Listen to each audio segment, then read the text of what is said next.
Yeah.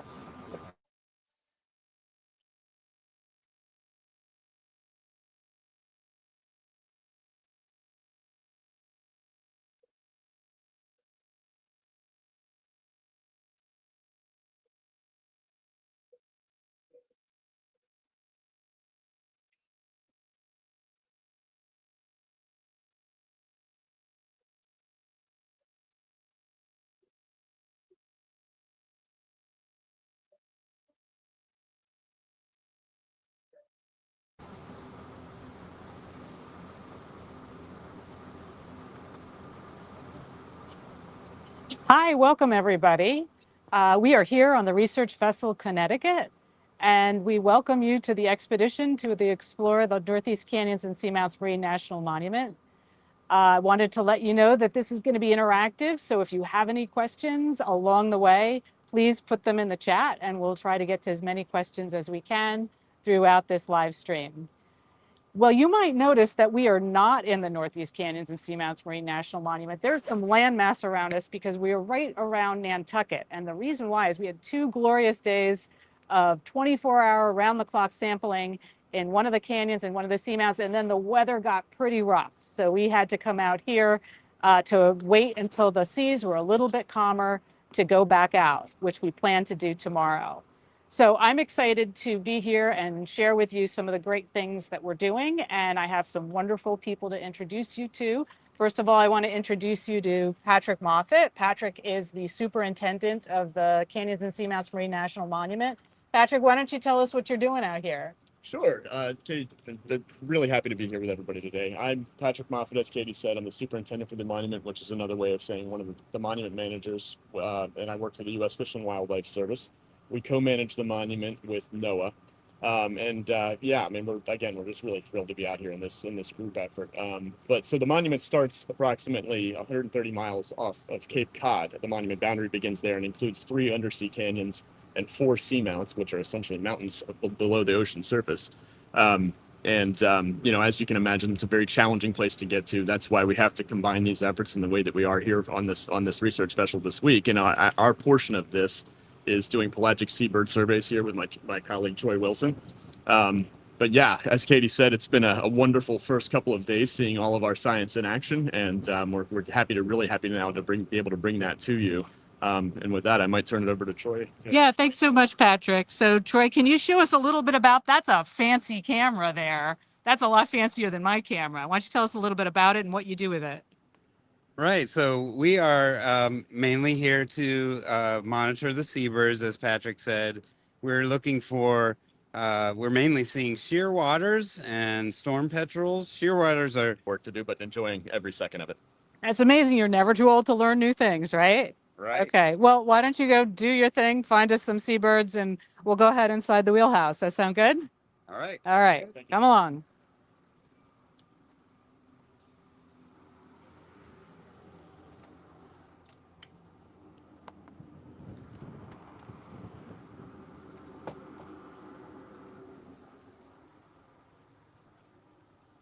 So here we are in the wheelhouse, and I'm going to introduce you to Robin, who is the first mate. So Robin, why don't you tell us a little bit about what you do here? Hi there. Yeah, I am the first mate on the Research Vessel Connecticut. Here in the wheelhouse is kind of where we navigate and operate the vessel.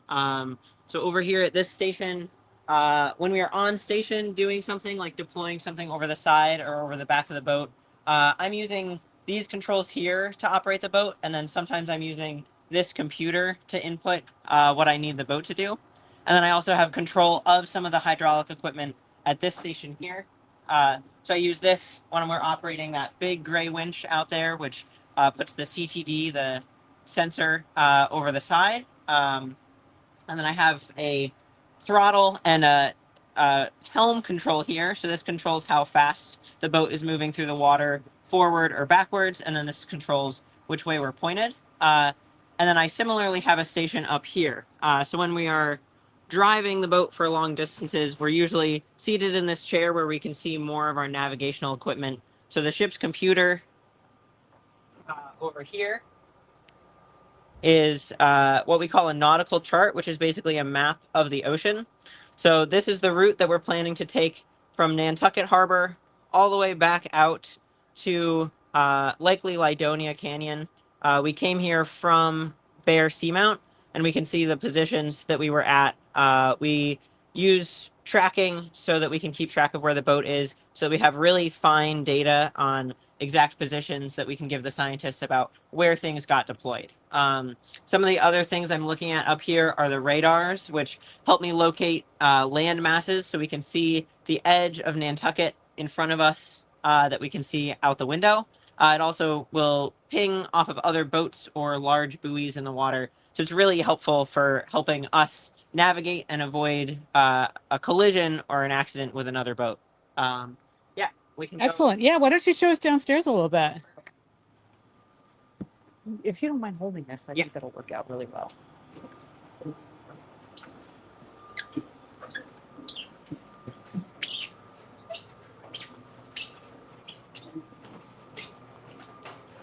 So down here is the wet lab space. This is one of the science spaces that we have on board the ship. We call it the wet lab because we have water running. So we can have a wash down station here with hot and cold fresh water. And then we also have a seawater feed that comes out right here. So if I were to turn this on, don't know if the pump is on right now. It looks like maybe not. But we have a pump that can pump seawater up. It can run through some instruments. I don't think we're using these this trip, but there's a lot of variety of what the ship can do here in the wet lab. And so the scientists sort of can set it up however they want. We can add equipment in here based on their needs. And then we can go back next door. We call this the dry lab. We have a lot of computers in here, and so it's really important that we don't have running water in here so that we protect all the electrical equipment. Some of this, what we're looking at right here, is all the ship's electrical equipment, which controls a few different instruments we have on board. The CTD, like I mentioned, and we have a couple instruments that live basically in a hole in the boat, and so that is where our marine technician controls those instruments and monitors and makes sure that they're running correctly. And then often, this is where the science team will also set up computers, and so we can see that they have a few different computers looking at instruments and looking at data that they have on these tables. We also have our safety gear locker under here. So when people are working out on deck, they can use some of the ship's safety equipment if they didn't bring their own. So we have hard hats, life vests, basically anything people may need. Why don't Over you show here? us the galley? Perfect. Yeah.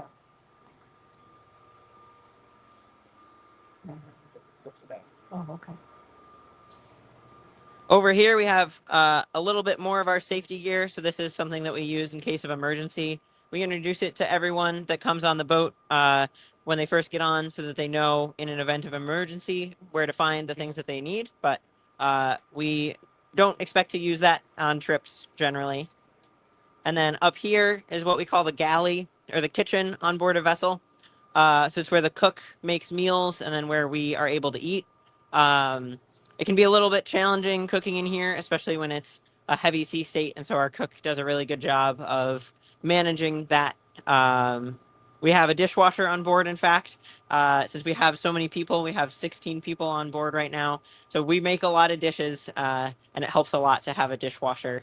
And then things that you'd see in a regular kitchen, a microwave, a toaster oven, just helps make the boat, even when we're 200 miles offshore, feel a little bit like home.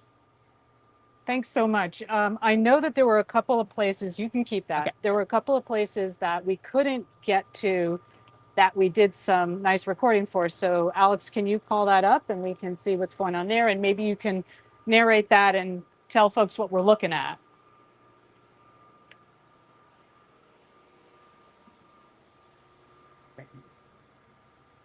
Great.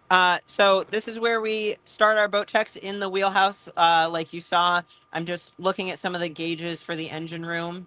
And then we come downstairs to the door of the engine room. This is where we have machinery running. And so it's really loud. It's hard to hear down there. But we have 2 generators and a main engine on board. I'm looking at the gauges every 2 hours to make sure that the main engine is running at the right temperature and the right speed. And then I'm looking at the electrical panel to make sure our generators are putting out the right amount of electricity at the right frequency. A lot of the scientific instruments are pretty sensitive, so we have to make sure that everything is running smoothly on board so that we don't mess up the electronics that are in those scientific instruments. And then I check accommodations. I make sure that we have enough fuel for the next couple hours. And then I check what we call the heads on board, which is what you would call a bathroom. It's like any other bathroom. It's got a shower, sink, toilet, paper towels. But they're a little sensitive just because they're in the marine environment. So we have to be pretty careful with them and make sure that they're working properly. I'd make sure that the bilge is at a reasonable level. We take on a little bit of water through one of the holes in the boat that the propeller goes through. And then here we've got our bunk rooms. So we might make sure that people are safe down there, make sure things stay neat and tidy. There's a bunch of rooms down there. And then that's pretty much it for the boat check. After that was all good, I went and pumped the bilge and carried on with shipboard life. Thanks so much, Robin. We really appreciate it. I wanted to pause and see if there's any questions for Robin or for me at this time. Okay, yes, there sure are. We've got a couple of questions to ask. The first, how about the conditions? You mentioned, Katie, at the beginning, but is it as stormy there as it is here in Connecticut, or are we sending this your way? Is this what you get to wait for? Well, I think questions about the weather, Robin, would be great to answer. We've had a variety of weather, haven't we? Why don't you tell us a little bit about before and now and what we expect coming ahead? Yeah, so it was a little wavy out there, a little bit stormy when we first were heading out. It calmed down for a good couple days. We had some great working weather where it was fairly calm, not too bumpy out there, which makes it easy to deploy the equipment. Right now, it is a little bit stormy. I think Connecticut is getting hit a little bit more with some thunder and rain, but we've had a little bit of thunder here and some rain and quite a bit of wind and waves. And I looked at the weather earlier about what was happening offshore right now, and we would have been in about 9-foot waves every 6 seconds. So that is really, really bumpy. So we are pretty glad to be tucked safe in Nantucket Harbor right now. Thank you so much. Yeah. We're going to move on, but really appreciate it, Robin. Robin's been doing a great job of taking care of us on the ship, and we're going to go now and talk to Dr. Paola Batalona. Paola, how are you? I'm good. Good. How are you? Why don't can you hold and mouse at the same time? I think so. All right. Multitask. So what are we looking at here? First of all, that's right. We're going to talk about this one here. Yeah. So that crazy picture shows us where we've been working and the basic bathymetry, which is the underwater landscape. If you drained all the water out of the ocean, right, you would see this too. So we have Oceanographer Canyon, where we've already been. There's Lydonia Canyon, which we're going to go to. And that's Bear Seamount, which we've already been to.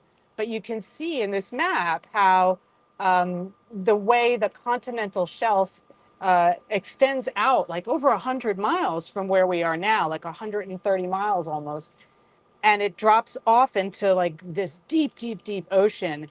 And we can only imagine that maybe 20,000 years ago, during the last ice age, when that retreated and these rivers of water and stuff carved out these canyons. And I read today that Oceanographer is like twice as deep as the Grand Canyon, which really shocked me. So how does that match out with these other pictures that we're looking at here? What are you looking at? So obviously the ocean is full of animals and plants, and we really want to know where they are sitting both in the water column at different depths and across the canyon. So here we're showing images that are coming from a split beam sonar. You can think about it like they use echolocations like dolphins and bats. So we send a ping down to the bottom of the ocean, and you can see in this image that red line that is actually the bottom of the ocean in the canyon. And then you can see that there's a little bit of different colors. We're looking at this white, lighter blue colors. There are sound that is scattered, or we are getting bounced off of animals. So we know for sure that animals are hanging out around 50 meters, 200 meters. And this is just our transect. So when we cross Oceanographer, you can see a small little arrow that is going across. This is where we are transiting across that canyon. And we're seeing all those things where they are sitting in the water column. What about this crazy colorful map here? What does this tell us? Well, here we have the different sea surface temperatures, and then we have water masses that are coming either from the Gulf of Maine, where we see this blue, or the Gulf Stream, which is a little bit warmer. So we encounter some warm waters, and we're really interested in seeing what kind of animals that are giving us those signals are the ones that are living in these warm waters. So like red is hot, right? Yes. This like snake-like thing is the Gulf Stream, right? Yeah. And then blue is cold. Yep. And we left here, we went out to here. So we were actually in colder waters when we Yep. were closer to shore. Yeah. That I heard it was like the temperature of the water was like 80 degrees. That's Yes. wild. It was really warm. And obviously this brings different types of organisms that are going to be in the area that we're studying. Yeah. Well, why don't you show us how you study your animals Okay. outside? Come and follow me. I'll hold this in case you need your hands.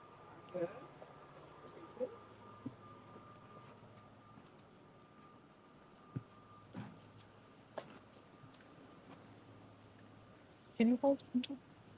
So during the activities that are outside and when we're on deck, we need to wear our protective gear, which is our hard hat and our PFDs or life jackets. And once we're out here, we have this instrument that I really want to show you what I do with it. So this instrument is called a rosette, and it has a couple of bottles. These gray cylinders can collect water at different depths. So now that we know that some animals were hanging out maybe at 60 meters or 200 meters, we send this rosette down to the water. And then from our computer, we can actually close and trigger these bottles to close automatically and capture the water from the depths that we're interested. Once we have our water, we bring it out on board, and with gloves and super clean tubing, I open this valve, and there's water that comes right into this cubitainer that has been cleaned, and all this water is going to contain leftover DNA from those animals that we saw were hanging out at 50 meters and 200 meters. So once we have our water, we can see what kind of DNA we have in this water and what kind of organisms were there. Can you take us into the lab and show us? Absolutely. Okay.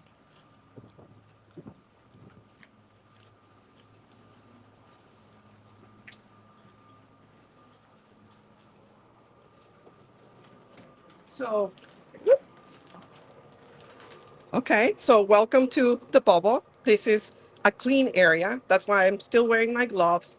The last thing we want is to bring some DNA from humans into this space. So once we come into the bubble, here are my containers that have all the seawater that we collected at different depths. And then I use these pumps. These pumps, what they do is they suck the liquid from these containers and they bring it down into my little filters. So here I have some filters that were not at the depths where we saw organisms. And this filter actually does have a lot of color. It's a little greener. That means that we actually capture water that had a lot of organisms. Once I filter all my water, I need to preserve it in a way that is going to keep it safe and in one piece, all that DNA that we collected. And that goes into a dry shipper. This dry shipper has liquid nitrogen, and this is 10 times colder than your regular freezer. That way we can preserve the DNA, and then we can analyze it once we're back in the lab. And then we're going to find out who was there. Is this DNA from a shark, from a fish, from a marine mammal, turtle? So stay tuned. We'll have some cool results from this research. Thanks so much, Paola. All right. Are there any questions for Paola while we're here with her? I guess I have to ask Captain Shark there. Thanks, Katie. Yes, we do have a couple of questions. One involves anything that you've, not just the DNA, but have you seen any sea life so far on the voyage that you've been out there? And Have maybe you also- seen any sea life on the voyage so far? I think you're going to hear more about that in the next section, but we have seen from the far, we've seen some seabirds and some marine mammals. So we're hoping that we can capture that, but also we have other researchers on board that are going to talk about all the cool things they're finding in their sampling devices. Thank you, Paola. Let's go check out some of those cool things that we found and the people who've been looking at them. Okay, so going along the deck here, I want to introduce you to Dr. Mary Beth Decker and Kylie Chernesky. Did I get that right? What on earth are you going to show us here today? Can you hold that? Excellent. Katie, we're showing you here a zooplankton net. We study the plankton out at the monument, and this is a great net to put over the side here and at the end of the ship. We drop it down into the water, pull it back up, and it will collect plankton. Plankton are tiny animals that float with the currents, things like krill, small jellyfish, and other things that we'll show you in a bit.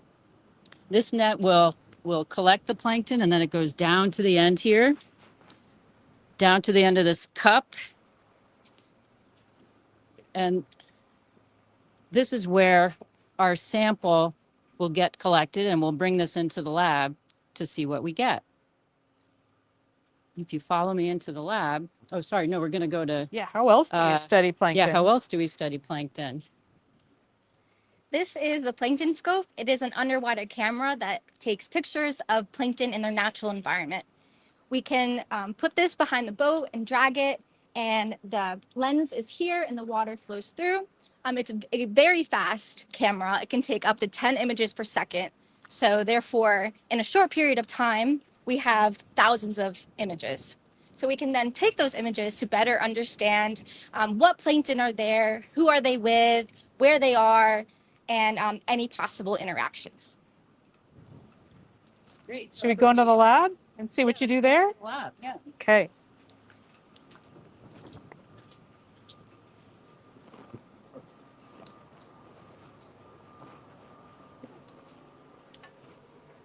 So once we get our sample in this jar here, we'll bring it in and gently pour it into this tub where we can then see what we got. We may then dip out some individuals to look more closely at them, to take pictures, to take small DNA samples so we can better identify the species that we have. And then we'll put it through a sieve to drain out the excess water, and then store it in a jar like this and preserve the sample. And we'll bring it back to the lab to identify it under a microscope. Microscope that looks something like this. I have one here on the ship with us, but it's when the boat's moving, it's hard to do the very detailed microscope work that we can do in the laboratory back home. So Kylie, are you going to show us a little bit of some of the things that we've already found on this cruise? Yes, we have images here. This is a black and white image from the plankton scope. The plankton scope takes images in black and white. So this first picture here is of an adult jellyfish. It has the long tentacles.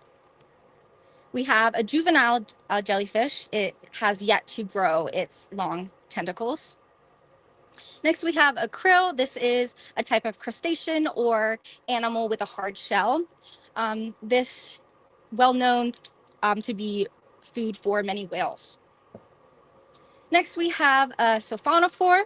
It has a really cool structure at the top. It's gelatinous, and it has uses jet propulsion through this structure to move itself through the water. And we have a copepod here, is another type of crustacean. Copepods are found in almost every body of water in the world. This is a comb jelly. This jelly is extremely fragile, so it can often get deformed and break, which makes studying them with a net much more challenging. So studying them with a camera makes it easier to see, and it won't hurt them.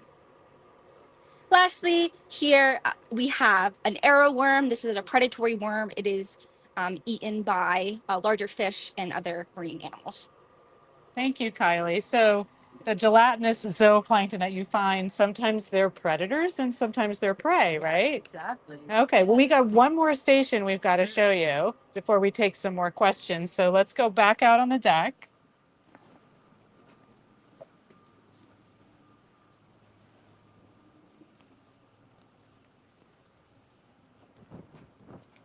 So Fafa and I are going to tell you a little bit about a project that Dr. Peter Oster has been heading up for many years. And it's using baited remote underwater video cameras in a variety of different forms to see what's going on down there in the ocean at the canyons and seamounts. So Fafa, you and I had a big adventure with this, didn't we? Which gets very stinky at some point. But why don't you tell us how this all works? Yeah. Oh, can you hold that? Yes, There I we go. can. So what you're looking at here is all the components and systems of the Baited Remote Underwater Video System, or BRUV. And what that means is that we put a camera, which you can see here, hooked onto a metal frame, and also put bait into the water to attract different species to get a sense of what the biodiversity is like underwater. So what that looks like in real life, which Katie knows about, is we put on some gloves, we open some cans of fish, sardines, and Mackerel. some nice mackerel, which I actually strapped to this cutting board. We'd pop it open, and the reason why we choose these fish is because they smell very fragrant in the water and attract a lot of cool species. Yeah, so And what do you think? What did we collect? Does anyone remember what we collected? well, what far we as collect video? is footage on video, and what was really cool is our first night out, we saw 2 tiger sharks hanging out around the BRUV system. And as you can see, we have the frame of what it looked like Yeah, hold that one. when we put it in and attached it to buoys. And then after 3 hours of watching and getting it out of the water, we get this. So sometimes you never know what happens underwater, but with the BRO system, we get some glimpse and evidence of what is going on through the cameras there. So a little bit of shark behavior. We can only guess because we don't know for sure, but we think maybe a shark had its time here chewing on some of this. There's even some bite marks here. Yeah. So that was pretty exciting, and we got some really great footage. Thanks so much, Fafa. Of course. I know we probably have some great questions from our audience, so let's take a minute and go back to Captain Shark and see if we have any questions. Oh, okay. Thanks, Katie and Fafa, so much. We do have a great question from the Boys and Girls Club of Warwick. They're asking, what is the favorite sea life that you all have found on some of these voyages out to a place like the Marine National Monument? Okay, great question. So what was the favorite sea life that you've seen going out to the Canyons and Seamounts Monument? I'm going to ask you to answer that question. We've had a lot of good stuff.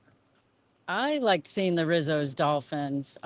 They were just beautiful. I've never seen them before, and there were many of them, and it was a great view. And we got great plankton too.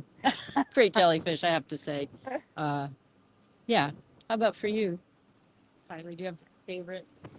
Yes, I guess since I work more closely with the plankton scope and I've seen a lot of images, it was really neat to see all of the jellies in the plankton scope and how detailed they can be, and then also some of the detail in the krill and copepods. That was really exciting for me. Great. Patrick, what was the favorite bird that you've seen so far? Can you hand Patrick the microphone?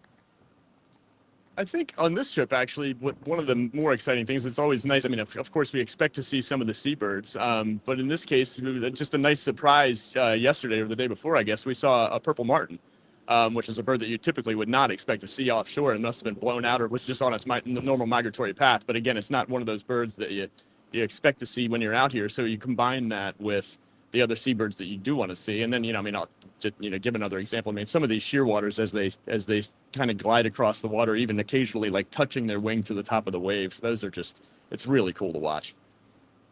Thank you, Patrick. Are there any other questions? While that's coming up, I will say one of the favorite animals that we saw was a flying fish that Patrick got an awesome photograph of. So these flying fish will glide for like, I don't know, it seemed like, yeah, crazy, long distance. Any other questions from Captain Shark? Yeah, we do have a few other great ones. When you say sand tiger sharks, are they the critically endangered sand tigers that you all are seeing? Well, the question is, did we see critically endangered sand tiger sharks? And while I'm not a shark expert, maybe someone else can share. I don't think so. Yeah, I don't think they're endangered. Not that I know of. Yeah. Okay, any other questions? Have you seen other types of sharks other than the what you mentioned? I think that was the only shark species we saw, right? Yeah. So far, we're going to still do some more sampling. We've sampled a canyon and a seamount. We're going to go back to another canyon and deploy a couple of other types of baited remote underwater video systems. We didn't talk about it, but one of them is called SharkCam. And that one gets deployed at night. And this, we're hoping we might catch some sharks. So we'll have to get back to you when it comes down to what we find out after that. Any other questions? Okay, thanks. Here's a great one that came up. How do you get funding for a project like this one? That's an interesting question. How do we get funding for a project like that? Well, it's through partnerships. Like we have a wonderful partnership between Mystic Aquarium and Yukon and U.S. Fish and Wildlife and NOAA. So all those partners together work together to make something like this happen. Any other questions, Whit? Here's another good one. Have sea life, any of the sea life damaged any of your equipment that you've been using, other maybe than the shark chewing on the camera there? Or Yeah, that's a good question. Let me ask Mary Beth. Has any of your animals gotten damaged in the process or your equipment? Yes, the gel net, we attempt to be gentle on the gelatinous zooplankton, but they are very, very fragile. And so we try to, collect them gently and then try to understand, which species they are. But sometimes it's hard, especially those comb jellies can just, be torn apart completely. But luckily with plankton scope, we can get a clear view of what these animals look like in their natural environment before the net damages them. All right, excellent. I think we probably have time for just one or two more questions. here's a good one. How long does the DNA that you all collect last? How long does it endure? And can you actually use it to age the organisms over time? That's a great question for Paula. So how long does the DNA last? And can you use it to age organisms? As of now, so the DNA lasts 24 hours in the water column. In our little filters, because we have them in cold temperatures, it can last for many months till we are able to extract them. Can we take, with DNA, we cannot age organisms. If we collect RNA, we might be able to age organisms depending on the genes that are expressed at different ages. But for now, we can just identify two species and we'll get a very good idea. Just linking to the jellyfish question, even if they get destroyed, the eDNA will be able to pick that too. So we have two ways of making sure we understand what lives in the Northeast canyons and seamounts. Thank you, Paula. Okay, last question, Captain Shark. Well, we've got one here just sort of generally. What's it like to sleep on the cruise? I think we may have a lot of comments about that. What is it like to sleep on the cruise? Who would like to answer that question? I sleep really well on ships. It feels like I'm being rocked like a baby. I feel the same way. How about someone who doesn't have that experience? I had the exact opposite experience the first night. I have never been in a bed that moved so much. And so I was pretty much kind of in between sleep and awake the whole night. But the next night was calmer seas and I slept like a baby. Anyone else want to answer that question? We got two polar opposites there. Robin, you've been on the ship a lot. What's it like living like half your life on a ship? It definitely takes some getting used to. I don't always feel the best the first couple days that we're out, especially if it's rough to start with. But you get into a routine both with sleeping well and just getting used to the motion of the boat pretty quickly. And there's a lot of noise on the boat that's just a sort of white noise, which can actually be kind of nice. It just sort of drowns out any conversations that might be happening outside. And it's not too bad to sleep on board, I think. Excellent. That was a great wrap-up question. And to really wrap things up, please stay tuned because we're going to do 2 more live streams. One of them is going to be tomorrow. The other one's going to be on Thursday. We hope you will join us. We're really excited that you joined us here today. And I think what was super cool is like we have this wonderful group of people and they're all using different tools and techniques to figure out what lives in this really magical place that we're studying. So I know some of you are studying it too. Thank you for doing that. I hope you're as excited about the place as we all are. And we just want to say thank you and goodbye.